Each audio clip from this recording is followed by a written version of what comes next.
No, it's not. Here. Here. All right. First thing, first order of business is the Pledge of Allegiance.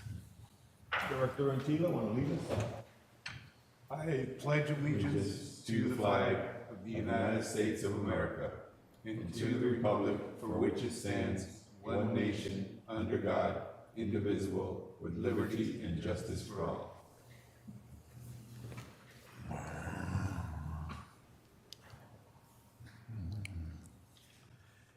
Okay, public comment items not on the agenda. Members of the public may comment during this time, up to 3 minutes per speaker. Directors may briefly respond or ask clarifying questions, but not engage in discussion regarding public comment made during this time. Now is the time for public comments for items not on the agenda. Madam Clerk, have we received any public comments? We have not. If anyone wishes to comment on non-agenda items, please approach the podium or raise your hand in Zoom. Seeing none, we have no public comments. Okay. General Manager Andrew Clow, please lead us through the remainder of the agenda. Thank you, Chair Alvarado. First item 1 on the agenda is accept the minutes of the July 11th, 2023 Infrastructure Operations and Environment Committee. Madam Clerk, have we received any public comments? We have not. If anyone wishes to comment on item 1, please approach the podium or raise your hand in Zoom. Seeing none, we have no public comments. All right, can I get a motion to accept the minutes? Get a motion. I move the motion. Okay, and I will second, so that's all we need, correct? All right. Next item. Next item is item 2, is to receive an update on West County Wastewater Safety Program. Madam Clerk, have we received any public comments on this item? We have not. If anyone wishes to comment on item 2, please approach the podium or raise your hand in Zoom. Seeing none, we have no public comments. Come on up. Genesis. And Tanya, do you want to do a brief introduction or? Okay. And Genesis, just introduce yourself and give us your update. We look forward to it. Good morning.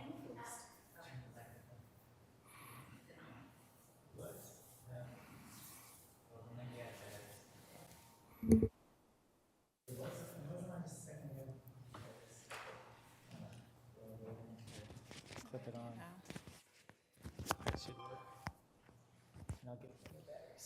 Good morning. Can you hear me? Is it working? Yeah. Okay. I am an HR analyst with West County Wastewater, and I'm here to give you guys an update on our safety program. All right. Let's begin. Those safety programs provide guidelines that direct procedures and policies that make work environments safer by preventing workplace injuries and illnesses. In California, employers, as you know, are required by law to provide a safe and healthful workplace for their employees through a safety program overseen by Cal OSHA. CISERMA, the California Sanitation Risk Management Authority, currently assists WCW's safety program by providing resources to meet Cal OSHA's requirements.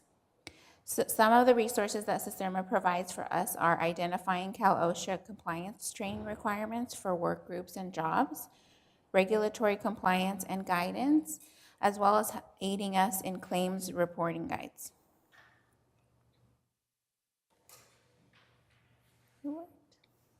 WCW Safety Program Updates.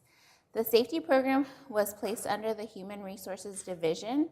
Human Resources has reviewed the program and started making revisions to ensure we are keeping a proactive rather than reactive approach. Our goal is for our safety program to include the following elements: training for employees, supervisors, and managers, worksite analysis, employee involvement, as well as communication. And we'll go into what those mean right now.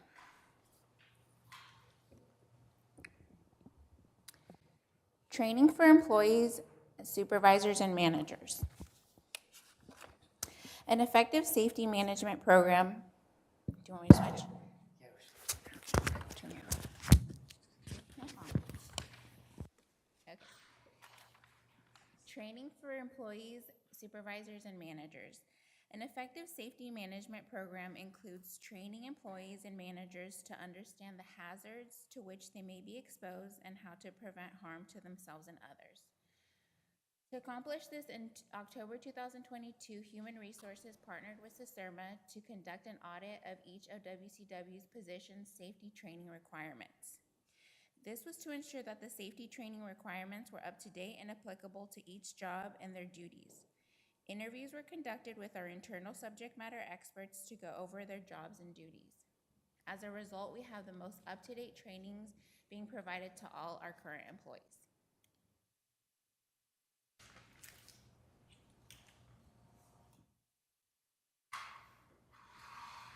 Worksite analysis.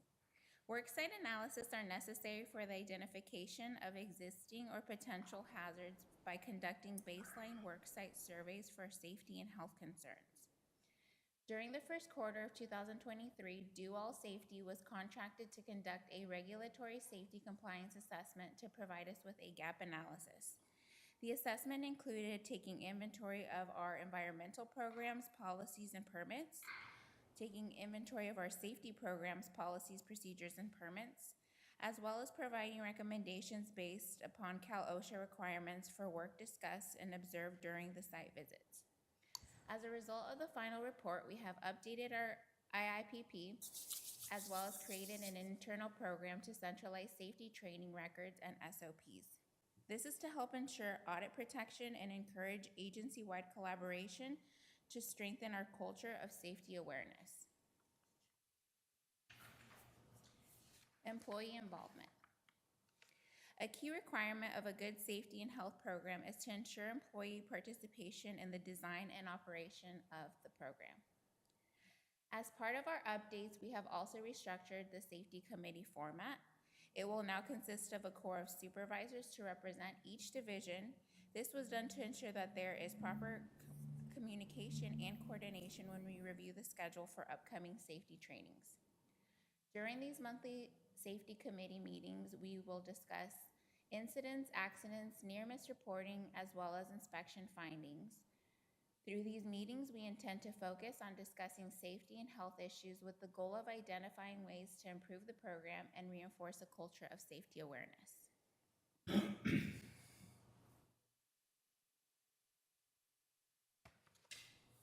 Communication.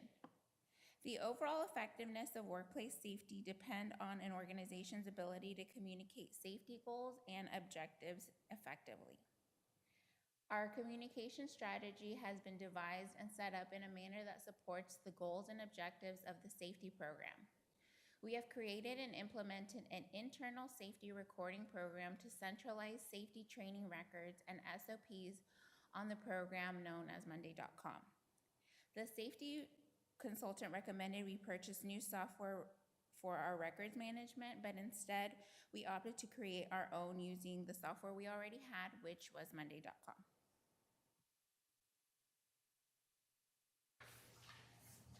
Our future. Revising WCW's safety program has taken time, dedication, and commitment. As we continue through the process, we aim to ensure that this becomes a culture in which employees actively provide feedback and contribute toward policy formation and implementation. We will continually be assessing our safety program and making improvements. Questions? Director Rentila? Yeah, I was just wondering on a lot of union job sites, because that's all I've ever worked. We use JHAs before the job starts, the job hazardous analysis. So the employee fills out the JHA, which recognizes any hazards and what have you, and recognizes the job scope, and he signs off on it, which is a sign that he understands what the job entails and the hazards that are involved. I was wondering if you use anything like that. Aaron? This is on every job before the employee starts. Genesis. Yes, thank you, Director Rentila. Aaron Weiner, as you know, Director of Water Quality and Resource Recovery. Safety analyses and that's what we call them. Probably the difference is we don't use them, for every job. There's a subset of jobs and tasks. If it's a new job, new environment, that type of thing, new equipment, then we'll do a JSA to start off. And I think a good example is we did a safety meeting just recently at the outset of the spill that we dealt with about a week ago, where we had folks, because it was off-site and it was in an area of expanded scope with railroads and other things in proximity, we did that exercise. So it gives you an example of where we're using that. Thank you. No more questions? No more questions? How is this, how'd you guys come up with this? Who is involved in making this plan? Well, there's a lot of plans involved. The IIPP, which was mentioned there, the Injury and Illness Prevention Plan, is really the guiding document, the required document. And we've been through, it's been a few years in trying to fill an actual safety manager position, and we've gone through, I think it's 3 recruitments, Tanya, which included at one point changing from a safety manager to a safety coordinator. And sort of the size of our agency kept dictating that we'd either find someone who wanted to be the manager and have a staff that they directed. Right. We can't do that. We got to have hands-on, or you just hire a consultant, which we want a consultant to provide advice and input, but we don't want them to be our safety coordinator. Right. So we went to a different position of safety coordinator. I think we called it safety coordinator, and didn't have all that much success there as well. But what we did have is, in going through and consistent with our approach on finding good people, here's Genesis. And she's, as she said, an HR analyst, but we want the safety program to be run out of the Human Resources Department, and her role truly as a safety coordinator is exactly that, coordinating the audit that we brought in. We got Do All Safety to come in, and primarily that was an audit of the all of the administrative aspects of the program. What are the regulatory requirements? Where do we stand with updates on our reports? When do they have to be done by? And then helping to create a work plan for what needs to happen over the next year or so. And so in the role that Genesis has, she'll coordinate that from an administrative standpoint, and that's a lot of what was not happening in the past. Documents were becoming out of date. They were not being reviewed. In the field, at the job site, much of what needed to happen was happening the way that it should be happening. So from an operations standpoint, but we were missing on a bunch of the administrative, and then also not being able to connect and coordinate as well, utilizing the safety committee more effectively, doing more near-miss reporting, et cetera. So in this role, that in helping to coordinate the safety committee and having all the supervisors that'll be part of the safety committee and their jobs and their roles every day, they will still be responsible for the details of the safety program and implementing that. But we'll make sure that we have regular oversight and reports back to management and coordination of those resources through the HR department. And that's what the summary, the brief summary that Genesis provided today is what we're talking about. Early on, and when I say early on, I mean, I'm go back to 4 years, because that's when Aaron got here, and I at the same time, is every meeting that we have, there's a safety minute to discuss at the beginning. And the idea, if nothing else, is to make sure it's always, that everybody sees the sign, safety first, safety first. But this takes it to the next step of sort of talking about something. And many people are talking about it. It's not just Aaron who'll do the safety minute. And we have a number of examples of that now, where staff that are administrative staff see something, and they see a trip hazard. And And Victoria came over with her phone and says, look what I found. And I said, I'm going to send this to Aaron. He can do that as a safety minute at our next such and such meeting. And so that getting people to think about it, be aware of it throughout the agency. But one of our biggest concerns was really not that we weren't doing or operating safely. I think we've improved. I think there's a lot more emphasis on it, but that administratively we were not performing well at all. And that could create some problems because there's a reason why those plans are supposed to be updated and modified and distributed, and people understand what they are. And so that's the training component that Genesis was referring to as well. So the safety committee itself is going to be, is a really important component of that. But that essentially was the genesis of it, and why we wanted to do essentially an internal audit and review of what was the status and what do we need to improve upon. And who is on your safety committee? Who composes, what comprises it? Who's on it? Yeah. It's the division supervisors, or as well as it's open to anyone else who wants to be a part of it. So we've let them know what, if they want it, if there was any interest for them. So it's the supervisors from each division, but then there's also in some divisions, people who want to partake in the safety committee. And so we don't turn them down either, so they're also a part of it. So about how many people Probably about ballpark? 10, like probably about 10 of us. Have any of them been trained in OSHA 30? I'm not sure if all of them have been trained. I do have a couple more questions. Go ahead, jump in. Okay. So do you use, are your whole watches and people that go into vessels certified? Can you say that one more time? Are your whole watch people certified? Do they go to school to become get their certification for whole watch? The confined space?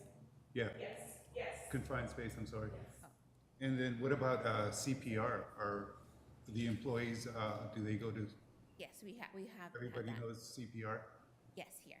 Yes, we do. Okay, so, and how often do they go to classes? Are upgrade classes available for employees? Yeah, so CPR is actually every 3 years. It needs to be updated every 3 years. So we just did it last year internally, in-house. Okay, and so are the employees, are there upgrade classes available to them, or are all these classes available? I see Aaron shaking his head, yeah. Hi, Tanya Williams, Hi. Human Resources Manager. Yes, we partner with CSRMA. There we have a portal through Vector Solutions. Employees at any time that's outside of the assigned training, they can go and participate in any of the safety or any trainings that's provided. But based on our partnership with CSRMA, we've developed an annual list of the safety requirements that's required for employees, whether it's confined space, CPR, the hearing, all of those that are required, we're making sure that those are being done.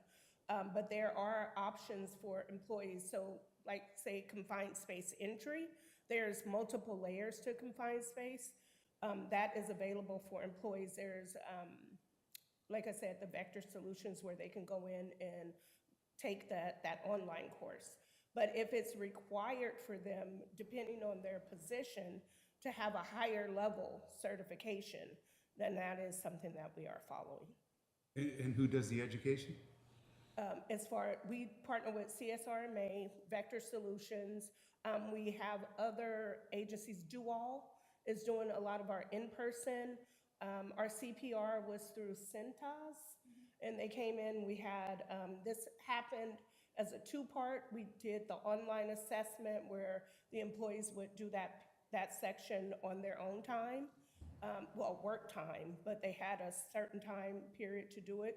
And then it followed up with an in-person with a instructor from Cintas that came on site to make sure that what they learned was the knowledge was being kept. So it's various depending on what the requirement is. We may utilize other instructors. And then Aaron probably has some in-house trainers too, so he can probably speak to that a little more. Thank you, Tanya. I just wanted to add that there are other things that we're always looking at, and arc flash is one of those things, for example, we're looking at right now that is above and beyond, the day-to-day and the other required trainings.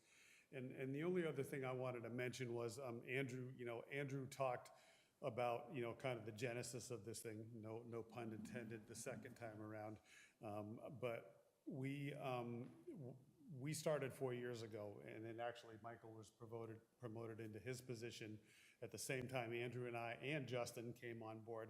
One of the drivers was that within the first 4 months of my being here, or our being here, we had 4 injuries, pretty serious injuries. And that really indicated a lack of really overall safety culture, and that kind of started driving this whole thing, and that's why really one of the other reasons we're here today. So along with the safety, are there opportunities for upward mobility for the entry person? Yeah, I mean, we encourage Through education? Yeah, we encourage people to do whatever they desire. I mean, there's always a baseline and a minimum, but if folks are interested, we encourage them to go above and beyond. That sounds great. Great, thank you. And is there, eventually, will there be some type of a safety manual, maybe?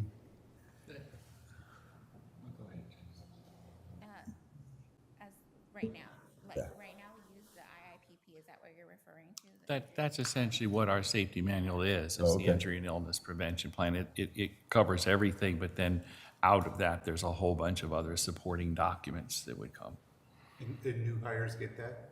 Everybody does, and it goes, that's part of the HR, whatever we call that, the introductory package. But we've also discussed that happens at that point, but that we want to do some regular trainings on that document itself. And it's a living document. That how many years it had been since it had been updated?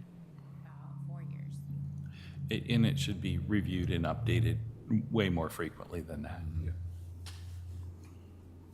All right, well, I imagine this is coming to the full board for an update? Yes. Okay. I would just maybe try and incorporate some of our questions into your update, so, I'm sure they'll have the same type of questions. Great point. So it'll just be a lot more effective and less time consuming. Because I believe we're going to be meeting for the first time in a while.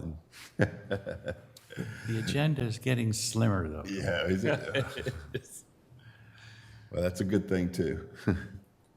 Well, I don't have any more questions. Do you? No, not real. Well, I just have a comment. We did Sure. go to a seminar this last weekend or the weekend before, and we were able to sit in on classes. And the OSHA training class was taught by a lawyer, and her description of a confined space and whole watch was pretty dangerous. She basically said that anybody can hold watch and anybody can go in after a person to rescue them, which is completely contrary to what we're always been taught. You have to be a certified hold watch, and you can't go in after a person because you could die yourself.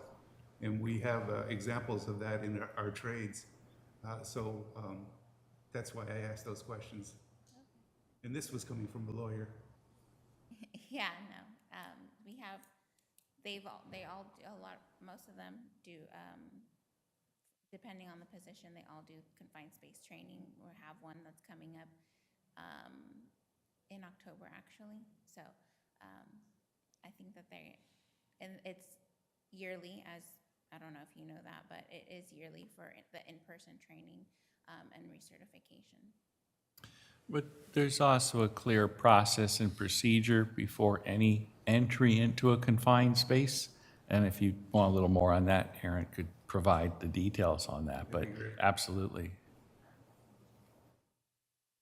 Thank you. Okay.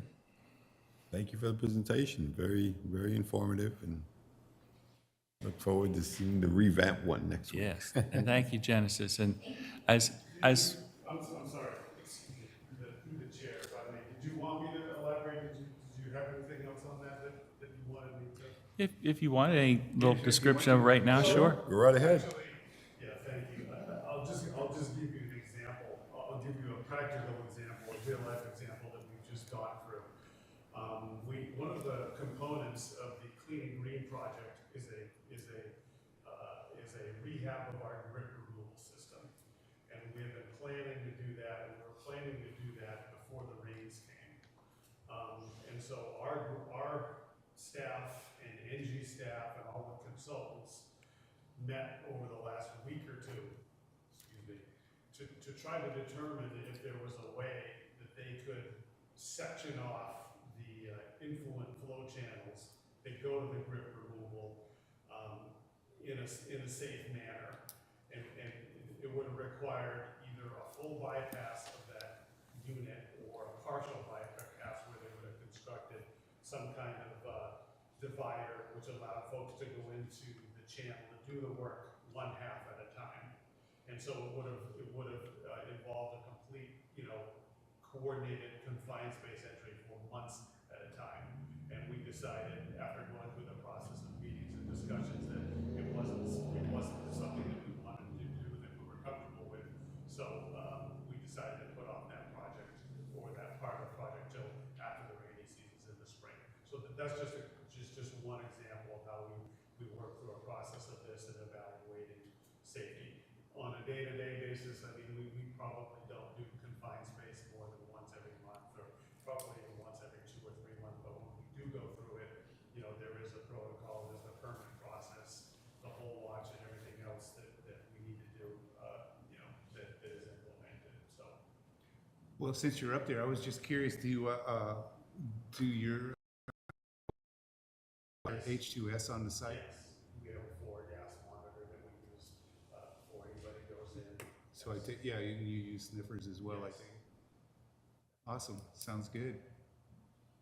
Yeah, I mean, it's confined space is generally the most hazardous, activity that we do, and it's recognized that way, so. Yeah, well, I was on a job site and there were 5 losses of life. So it's really important to know that. 4 of those were probably would-be rescuers. Yeah, the canary in the coal mine.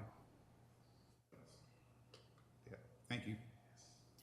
What Aaron described, there was a project and deciding not to pursue that, but other the times where we have operations and you can't choose not to. And on the Terra Hill spill, we had an example of that where we had to get somebody in the hole, and for a very limited period of time, because trying to pump down at all of the feeding lift stations, et cetera, to get in there, and the window and the communications plan set up and the site safety analysis to then, in this case, a contractor, but get down in there, do your thing, get back out, because you've got only a limited amount of time before it starts to fill back in. So it depends on the situation. Well, I know the employees are working around caustic and materials and liquids and That's right. all kinds of nasty things, so. And even that simple, what do people wear when they walk around the plant, Aaron? All their gear, reflective hard hats, Yeah. steel-toe boots. That's a really another simple example of a change that, happened probably within a few weeks of when Aaron showed up, is that, we're gonna wear this equipment all the time when you're out in the plant, Thank you, Aaron. so. All right. Next item. The next item is item 3, report on issues or matters pertaining to the work of the committee. Madam Clerk, have we received public comments on this item? We have not. If anyone wishes to comment on item 3, please approach the podium or raise your hand in Zoom. Seeing none, we have no public comments. And I don't believe we have any reports, so, No. okay, then we'll call this meeting adjourned at 10:35 a.m. Thank you all, appreciate it. Wish our meetings went like that. I wish our meetings were that fast. No.